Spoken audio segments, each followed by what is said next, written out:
నమస్తే. ఇన్నాళ్ళు నన్ను సపోర్ట్ చేస్తూ, ఎంకరేజ్ చేస్తూ మీ ప్రేమని నాకు అందిస్తున్న ప్రతి ఒక్కరికి కృతజ్ఞతలు.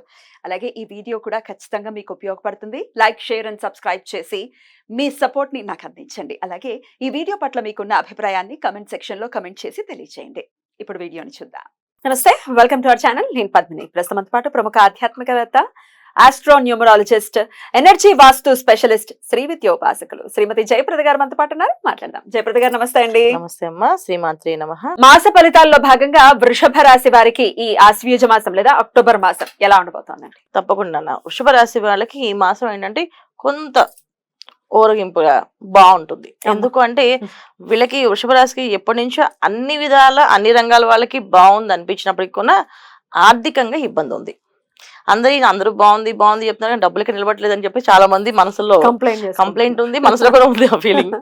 సో నాకు చాలా మంది చెప్పారు, మీరు చాలా బాగుందని చెప్తున్నారు, వృషభ రాశిలో గురువు ఉన్నారు కనుక చాలా బ్రహ్మాండంగా వెలిగిపోతున్నారు, కానీ మాకు చేతిలో డబ్బులు ఉండట్లేదు. సో ఈ చేతిలో డబ్బులు ఉండకపోవడం అనేది అది ఎప్పటి నుంచో జరుగుతుంది. ఈ మాసం నుంచి కాస్త నిలబడతాయి డబ్బులు. సో ఎందుకు నిలబడతాయి అంటే గురువు ఇక్కడ వీళ్ళకి అక్టోబర్ 10వ తారీఖు నుంచి ఆయన వక్రగతిలోకి వెళ్ళి మేషాన్ని చూస్తున్నాడు. ఎప్పుడైతే అక్కడి నుంచి స్థానం మారుతుందో అంటే ఆయన అక్కడ ఉంటాడు కానీ చూపు అక్కడ ఉండదు, దృష్టి అంతా పక్కన మేషరాశి మీద పడుతుంది. దానివల్ల ఏమవుతుంది, వీళ్ళకి కాస్త ఓరగింపు కలిపి తర్వాత వీళ్ళకి శుక్రుడు ఒక అనుగ్రహం, తర్వాత బుధుడు రవి ఒక అనుగ్రహాలు కలగడం వల్ల ఏంటంటే పనులు కొంచెం ఫాస్ట్గా వెళ్ళి ఎప్పటి నుంచో గవర్నమెంట్ ఉద్యోగాల కోసం ఎదురు చూసే వాళ్ళకి ఉద్యోగాలు, ప్రమోషన్ కోసం ఎదురు చూసే వాళ్ళకి ప్రమోషన్లు, వీసా కోసం ఎదురు చూసే వాళ్ళకి వీసాలు, తర్వాత అదర్ కంట్రీస్ లో జాబ్ కోసం ఎదురు చూసే వాళ్ళకి జాబ్స్, ఇవన్నీ అనుకూలంగా ఈ మాసం అక్టోబర్ 10వ తారీఖు తర్వాత అవుతున్నాయి. సో బ్రహ్మాండంగా జరుగుతున్నాయి. అయితే ఏంటంటే వీళ్ళకి కుజుడు ద్వితీయంలో ఉండడం, తర్వాత కుజుడు మళ్ళీ తృతీయంలోకి మారే వరకు కాస్త ఇబ్బంది ఉంటుంది. ఏ విషయాల్లో?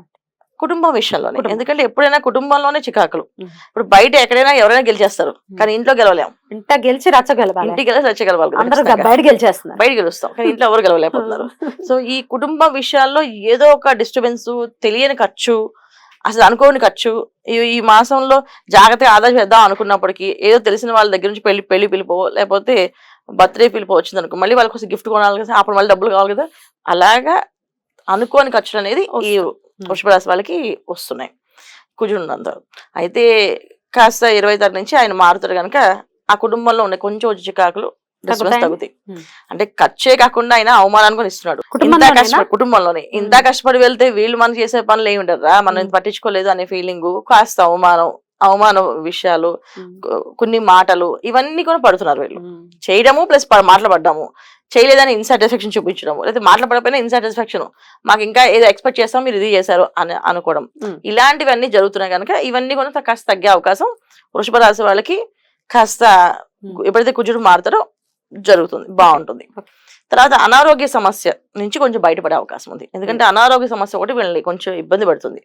అంటే గురువు ఎప్పుడైతే ఉంటారో అక్కడ జనరల్ గా గురువు ఏంటంటే ఏ రిజల్ట్ అయినా సరే ఆయన నిదానంగా ఇస్తాడు. ఒక జ్వరం వచ్చిందంటే ఆయన పద్ధతి ఏంటంటే జ్వరం కషాయం పెట్టుకుని తాగాలి, పడుకోవాలి, అది 3 రోజులు ఉండిపోతే ఆ 3 రోజులు ఉండి దాన్ని పని చేసుకెళ్ళి అనే విధంగా ఇస్తాడు ఆయన, ఫాస్ట్గా తీరు. దానివల్ల ఏంటంటే అనారోగ్య సమస్య నుంచి ఏదైతే ఉందో పరిష్కారం దొరికే అవకాశం. ఎందుకంటే శుక్రుడు వీళ్ళకి అనుకూలంగా మారినప్పుడు ఆయన వైద్య రంగానికి బ్రహ్మాండంగా పనిచేస్తాడు. సో వీళ్ళకి మళ్ళీ లాభస్థానంలో ఎప్పుడైతే రాహు ఉన్నాడో ఖచ్చితంగా ఆ శుక్రుడు ఒక అనుగ్రహము, రాహు ఒక అనుగ్రహం వల్ల వీళ్ళకి ఆ మందు దొరికే అవకాశము, లేదా మంచి డాక్టర్ దొరికే అవకాశం జరుగుతుంది. సో అనారోగ్య సమస్య ఉన్న వాళ్ళు బయటపడే అవకాశం ఉంది. ఇంకా వృషభ రాశి వాళ్ళకి మైనస్ విషయాల్లో చూసుకుంటే ఎడ్యుకేషన్ పరంగా అది కాస్త తగ్గుతుంది. పిల్లలకి కొంచెం జలసా ఖర్చులు, కొంచెం బయట తిరగాలు. ఇప్పుడు దాకా ద్వితీయంలో కూర్చున్నప్పుడు ఇంట్లో అన్ని స్ట్రిక్ట్ గా ప్రతిదీ లెక్క ప్రకారం పత్రం రాసేవాళ్ళు.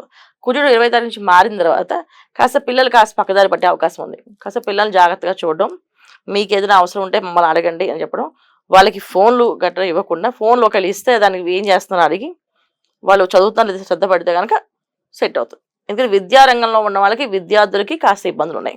సో విద్యారంగంలో పనిచేసే వాళ్ళకి అధిక ఖర్చు, అంటే అధికంగా వాళ్ళకి భారంగా ఇచ్చే అవకాశం ఉంది. ఏంటంటే పిల్లలు చదివించాలనో లేదా పేపర్లనో టెస్ట్లనో వీళ్ళకి ఎక్కువ ఇబ్బంది ఉంది. సో ఏదైతే టీచర్లుగా పనిచేసే వాళ్ళకి కొంచెం ఖర్చు ఎక్కువగా ఉంటుంది, ప్లస్ మైండ్ ఎక్కువ స్ట్రెస్ అవుతుంటుంది వాళ్ళకి. ఈ రెండింటికి పరిహారం చేసుకోవాల్సింది. మిగతా వాళ్ళందరికీ సామాన్యంగా ఉన్నాయి. మరి పంచమంలో రవి బుధులు కేతు ముగ్గురు ఉన్నారు కాబట్టి ఎట్లాంటి అంటే 11 దగ్గర మారిపోతున్నారు కదా అన్న. ఎప్పుడైతే వీళ్ళకి గురువు వక్రించే వరకు వీళ్ళకి మంచి ఫలితాలు రావు. గురువు వక్రిస్తేనే మంచి ఫలితాలు వస్తున్నాయి. గురువు వక్రించాక వీళ్ళకి సమస్యల నుంచి బయటపడతారు. ఈ లోపుకి రవి బుధులు మారిపోతున్నారు. సో అందువల్ల ఏంటంటే శుక్రుడు ఒక అనుగ్రహం తప్ప పెద్దగా వీళ్ళకి రవి బుధులు అనే అనుగ్రహం అనేది తక్కువే ఉంది. కాస్త వాళ్ళంతా ఫుల్ఫిల్ గా ఇస్తారని లేదు. కాకపోతే ఏంటంటే ప్రథమార్థంలో అంటే అక్టోబర్ 1 నుంచి వీళ్ళకి వీసా కోసం ఏర్పాటు చేసే వాళ్ళు, వీసా కోసం బాగా పాటుపడే వాళ్ళకి ఇది దొరికే అవకాశం ఉంది. ఎందుకంటే రవి బుధులు పంచమంలో ఉన్నారు కనుక ఉద్యోగాల్లో సెటిల్ అవ్వడం కానీ ఉద్యోగాల్లో ఉండడం కానీ జరుగుతుంది. సో ఆర్థిక ఖర్చుల నుంచి తగ్గే అవకాశం గురువు వక్రించిన తర్వాత. అనారోగ్య సమస్య నుంచి బయటపడాలంటే గురువు వక్రించిన తర్వాత. కుజుడు ఎప్పుడైతే కర్కాటంలోకి వెళ్తాడో అప్పుడు వీళ్ళకి కాస్త రిలీఫ్. ఇంట్లో ఉన్న వాళ్ళు ఏం తెలియకుండా అయిపోతుంటాయి. ఊరికే ఏదో మాట అనుకోవడం, దానికి అరవడం, లేకపోతే ఎవరు పట్టించుకోకుండా ఫోన్లు మాట్లాడుకోవడం, ఇవి జరుగుతున్నాయి. ఇవి తగ్గుతాయి. కాస్త కుటుంబం కలిసి సరదాగా కూర్చొని మాట్లాడే అవకాశాలు ఎక్కువ కుజుడు మారినంత ఉంటుంది. ఇది వృషభ రాశి వాళ్ళకి. రైట్. ఇక పరిహారాలు డెఫినెట్ గా పరిహారాలు చేసుకోవాలి. ఈ మాసం అంతా కూడా చాలా పీస్ఫుల్ గా వెళ్ళాలి. ఎలాగో గురువు వక్రించడం ద్వారా మంచి ఫలితాలు వస్తున్నాయని చెప్తున్నారు. కానీ పరిహారాలు కూడా ఏం చేయాలనేది ఇప్పుడు తెలుసుకుందాం.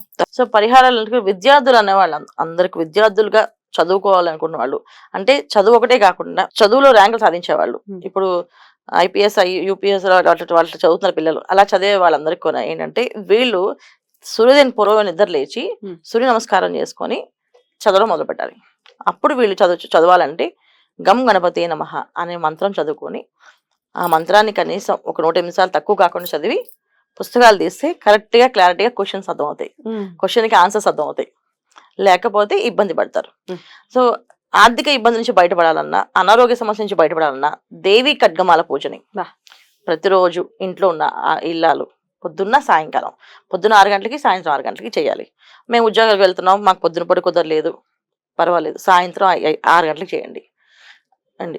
చదవలేకపోతున్నాం అండి, ఆఫీస్కి వెళ్ళాక పుస్తకం తీసుకు అమ్మవారి దగ్గర మీరు కూర్చుని ఒక 5 నిమిషాలు స్మరణ చేసుకుంటూ దేవి ఖడ్గమాల చదవండి. చదువుకోవచ్చు. ఆఫీస్ లో కూడా చదువుకోవచ్చు. జాగ్రత్తగా చెప్పులిపేసి ఎవరితోటి మాట్లాడకుండా చక్కగా కళ్ళు మూసుకుంటే చదువుకుంటే, అంటే కళ్ళు తెచ్చి చదివినా సరే మనసు అక్కడ ఇంట్లో దేవుడి రూమ్ లో కుంకుమ వేస్తున్నట్టుగా అనిపించాలి. మన మనసు అక్కడ వెళ్ళి అక్కడ చేస్తుంది పూజ, ఇక్కడ నామాలు చదువుకుంటున్నాం.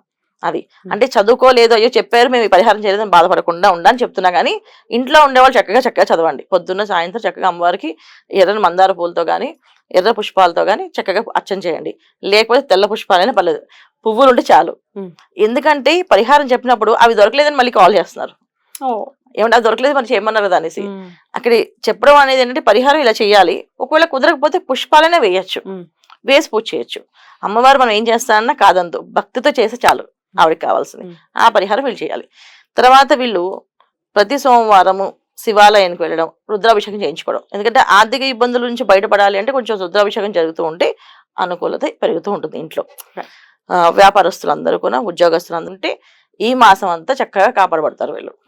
బ్యూటిఫుల్. అలా కాపాడబడాలి వృషభ రాశి వాళ్ళని మనస్ఫూర్తిగా కోరుకుంటూ చాలా చక్కగా వివరించారండి. కృతజ్ఞతలు. ఇక నెక్స్ట్ ఎపిసోడ్ లో మిథున రాశి గురించి తెలుసుకుందాం. నమస్కారం అండి. శ్రీమాత్రే నమః.